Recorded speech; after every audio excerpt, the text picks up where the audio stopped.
Hello everyone, this is Sunita Sharma. Gurukul meet में आप सभी का स्वागत है। जी हाँ, गुरुकुल मीट मेरी ऑनलाइन एंड ऑफलाइन क्लासेस है जहाँ पर बच्चे कक्षा 8वीं 9वीं और 10वीं के बच्चे जुड़ते हैं और उनकी सारी समस्याओं का समाधान होता है। गुरुकुल मीट के द्वारा ही दो नई पुस्तकों को मैंने अभी हाल ही में पब्लिश किया है। पहली किताब जो है वह है पूरी व्याकरण पर आधारित, जिसमें 17 विषयों के ऊपर अनेक प्रकार के एमसीक्यूज दिए गए हैं और जो अमेजॉन बेस्ट सेलर भी बनी है। तो प्यारे बच्चों, आप इस पुस्तक को ले सकते हैं। मैं यहाँ पर नीचे जो है उसका लिंक आपको अवश्य शेयर करूंगी। दूसरी किताब जो है बच्चों की डिमांड के ऊपर, फिर मैंने साहित्य सागर और एकांकी के ऊपर भी एक किताब जो है वो पब्लिश की है। प्रत्येक कोशिश की है कि मैं प्रत्येक अध्याय के ऊपर कम से कम 40 से 50 क्वेश्चन जो हैं उसमें दिए गए हैं, ताकि छात्र अधिक से अधिक अभ्यास कर सके। तो अधिक लाभ उठाने के लिए इस किताब को आप जरूर लीजिएगा, क्योंकि किताब हाथों में होती है। जब आप पढ़ते हो तो उसका अत्यधिक प्रभाव जो है हमारे ऊपर पड़ता है। तो चलिए अब इस सिलसिले को आगे बढ़ाते हुए मैं प्रत्येक विषय के ऊपर, प्रत्येक अध्याय के ऊपर रोज आपके साथ एक नई वीडियो के साथ आऊंगी। तो चलिए आज हम करेंगे एकांकी संचय। एकांकी संचय की पहली एकांकी, जिसका नाम है संस्कार और भावना। जैसा कि आप देख सकते हैं, एकांकी संचय, संस्कार और भावना, इसके एमसीक्यू प्रश्न आप सभी के समक्ष हैं। प्यारे बच्चों, मैं आपको एक बार फिर से बताना चाहती हूँ कि एकांकी संचय जो है, यह प्रश्न जो मैं आप देख रहे हैं, ये प्रश्न जो है मेरी पाठ्य पुस्तक, मैंने जो पुस्तक आईसीएसई की सेमेस्टर 1 के लिए चैप्टर वाइज जो एमसीक्यू पुस्तक निकाली है उसमें से है। तो आपको यदि ये पुस्तक चाहिए अधिक से अधिक प्रश्न हल करने के लिए, तो आप इसे खरीद सकते हैं। चलिए, तो हमारा पहला प्रश्न आपके समक्ष है। वहां उसकी मिस्रानी ने मुझे बताया, कहने लगी तुम्हारा बेटा बहुत बीमार रहा, मरकर बचा। माँ कहाँ गई थी? अविनाश के घर, मिस्रानी के घर, कुमार के घर, या इनमें से कोई नहीं? तो इसका जो उत्तर है वह है माँ गई थी कुमार के घर। चलिए आगे बढ़ते हैं। शर्म से गड़ गई मुहावरे का अर्थ नहीं है। प्रश्न बच्चों, आपसे अनुरोध है कि आप प्रश्न को ध्यान से पढ़ें। शर्म से गड़ गई मुहावरे का अर्थ नहीं है पूछा गया है। शर्माना, किसी के सामने चुपचाप खड़े हो जाना, शर्मिंदा होना, उपयुक्त सभी विकल्प उचित हैं। जी हाँ, अगर आप इसको गौर से देखोगे तो इसका उत्तर जो है वह है क, शर्माना, क्योंकि शर्माना जो है शर्म से गड़ गई मुहावरे का अर्थ नहीं है। दुनिया ने दांतों तले उंगली दबाकर कहा था, ऐसा भी क्या बाप जो अपने बेटे के लिए भी नहीं रोता? पंक्ति के वक्ता श्रोता कौन है? माँ और अविनाश, माँ और उमा, माँ और अतुल, माँ और अविनाश की पत्नी। जी हाँ, इसका उत्तर है माँ और उमा। जब माता जी उमा से बातचीत कर रही हैं तब वह उसे बताती हैं। दांतों तले उंगली दबाना मुहावरे का अर्थ क्या है? उंगली काटना, आश्चर्यचकित होना, परेशान होना, दूसरों को कष्ट पहुंचाना। जी हाँ, जैसा कि आप देख सकते हैं, इसका उत्तर जो है दांतों तले उंगली दबाना है, आश्चर्यचकित होना। उपयुक्त पंक्ति के द्वारा माँ क्या समझाने का प्रयास कर रही थी? जो ऊपर हमने पंक्ति पढ़ी, उस पंक्ति के आधार पर यह प्रश्न पूछा गया कि माँ इस पंक्ति के द्वारा उमा को क्या समझाने का प्रयास कर रही थी। अतुल और अविनाश के पिता का मोह रहित व्यवहार, अतुल और अविनाश के पिता के बच्चों के प्रति लगाव, अतुल और अविनाश के पिता का उनकी माता के प्रति व्यवहार, या इनमें से कोई नहीं? तो जी हाँ, इसका उत्तर है कि माँ समझाना चाहती थी कि अतुल और अविनाश के पिता का मोह रहित व्यवहार। संस्कारों की दास्तां से क्या तात्पर्य है?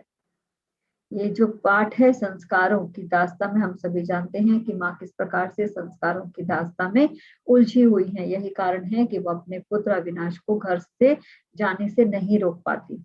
तो इसका तात्पर्य क्या है, इसका अर्थ क्या है? पुरानी रीति रिवाजों पर अंधविश्वास, पुरानी रूढ़िवादी विचारों विकास के मार्ग में जो उत्पन्न करने वाली बाधा है, सीमित होता कार्य क्षेत्र, उपयुक्त सभी विकल्प उचित है। जी हाँ, इसमें उत्तर जो है वो होगा घ, क्योंकि पुरानी रीति रिवाजों पर अंधविश्वास, माँ जो है वो अंधविश्वास करती हैं। यही कारण है कि अंतर जातीय बहू को वो स्वीकार नहीं करती। पुरानी रूढ़िवादी विचार जो है वे हमारे विकास में एक बाधा के रूप में हमारे समक्ष आते हैं, वे बाधक होते हैं। तो इन रूढ़ियों को हमें अपने, यदि हम जीवन में आगे बढ़ना चाहते हैं तो इन रूढ़ियों का त्याग करना अत्यंत आवश्यक है। सीमित होता कार्य क्षेत्र कहने का तात्पर्य ये है कि उसके पश्चात आपका कार्य करने का जो क्षेत्र है, यदि आप पुरानी रीति रिवाजों में घिरे रहोगे, आप नया कुछ नहीं सीखोगे, तो आपका विकास क्षेत्र जो है वो बहुत ज्यादा सीमित हो जाता है, कार्य क्षेत्र सीमित हो जाता है। उससे उठकर बाहर आकर कुछ भी नया नहीं सीखते। चलिए, संस्कार और भावना एकांकी का उद्देश्य स्पष्ट कीजिए कि कवि जो क्षमा करें, लेखक जो है वह इसके द्वारा क्या संदेश जो है समाज को देना चाहते हैं। प्राचीन संस्कारों, रूढ़िवादी विचारों आदि की चिंता नहीं करनी चाहिए। बदलते युग के अनुसार समाज से समझौता कर लेना चाहिए। रूढ़िवादी विचार और संस्कारों के बंधन से मुक्त होना चाहिए। उपरोक्त सभी विकल्प उचित है। यदि हम ध्यान से देखेंगे तो इसके सभी विकल्प जो हैं वे सही हैं। तो लेखक का उद्देश्य जो है वो हमारे समक्ष यही रखना है कि पुराने प्राचीन संस्कारों, रूढ़िवादी विचारों आदि की चिंता हमें नहीं करनी चाहिए। समय रहते जब हम तकनीकी युग में जहां हम कदम रख चुके हैं, ऐसे रूढ़िवादी विचार जो हमारे विकास में बाधक है, उनका त्याग करना आवश्यक है। बदलते युग के अनुसार समाज से समझौता कर लेना चाहिए। रूढ़िवादी विचार और संस्कारों के बंधन से मुक्त होना अत्यंत आवश्यक है। चलिए, अगला अगला प्रश्न आप सभी के समक्ष है। अतुल और उमा ने अविनाश के यहाँ जाने की बात माँ से किस कारण छुपाई? ऐसा क्या कारण था कि अतुल और उमा दोनों ही अविनाश के घर गए हैं, लेकिन दोनों ने ये बात माँ से छिपाई थी? माँ उनसे नाराज ना हो जाए, माँ घर से ना चली जाए, माँ उन्हें घर से निकाल दें, माँ कहीं दुखी ना हो जाए। तो यहाँ पर भी उत्तर यदि आप देखोगे तो उनका उद्देश्य ये था कि वे नहीं चाहते थे कि माँ उनसे कहीं नाराज, क्षमा करें, माँ उनसे दुखी हो जाए, क्योंकि वे जानते थे कि यदि वे वहां पर जाते हैं, माँ को ये बात पता चल जाएगी तो माँ उनसे बहुत ज्यादा दुखी हो सकती है। संस्कार और भावना एकांकी में समस्या का समाधान करने में किस पात्र ने अहम भूमिका निभाई? संस्कार और भावना एकांकी की समस्या क्या थी कि माँ जो है वह पुराने संस्कारों से बंधी हुई है। इनसे बाहर निकलने में, इस समस्या का समाधान करने में ऐसा कौन सा पात्र है जो अहम भूमिका निभाता है? क्या वो अतुल है, उमा है, अविनाश है या अविनाश की पत्नी? जी हाँ, इसका उत्तर होगा अतुल। अब किस आधार पर हम ये कह सकते हैं? कहानी का एकांकी का अंतिम क्षण, जहां पर वो माँ से कहता है कि आप जाना चाहती हो तो वो रोकेगा नहीं, क्योंकि ये अधिकार उसे नहीं है कि वो माँ को रोके। लेकिन वो ये भी कहता है कि यदि तुम वहां जाकर अपनी बहू को स्वीकार ना कर सको तो जाने से कोई अर्थ नहीं है। इट्स बेटर कि आप वहां पर ना जाएं। और यदि आप जाने का निर्णय आपने कर ही लिया है तो बहुत जरूरी है कि आप उसे स्वीकार कर लें, आप उसे अपना लें।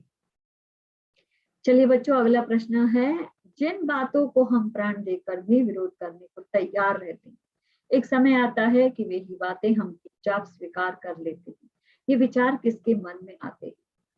यहाँ से हमारी एकांकी की शुरुआत होती है और इसी पंक्ति पर हमारी एकांकी जो है वह उसका अंत जो है वह भी इसी पर होता है, कि जो ये हमें बताती है कि ऐसी बातें, एक समय आता है जब हम प्राण देकर जिन बातों का विरोध करते हैं, लेकिन समय बदलते ही ऐसा वक्त आता है जब हम उन बातों को स्वीकार करने के लिए भी तैयार हो जाते हैं। तो ये विचार किसके मन में उठ रहे थे? उमा के, जब वह एकांकी की शुरुआत में पुस्तक पढ़ रही थी। अगला प्रश्न है, वह किसके विषय में बात कर रही है? पुस्तक के विषय में, एकांकी की कथा वस्तु में इसी वक्तव्य का विकास हुआ है, उमा का विचार है, या इनमें से कोई नहीं?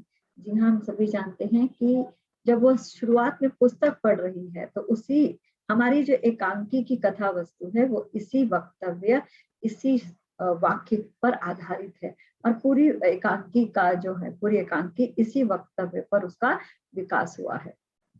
किन बातों को हम एक समय चुपचाप स्वीकार कर लेते हैं?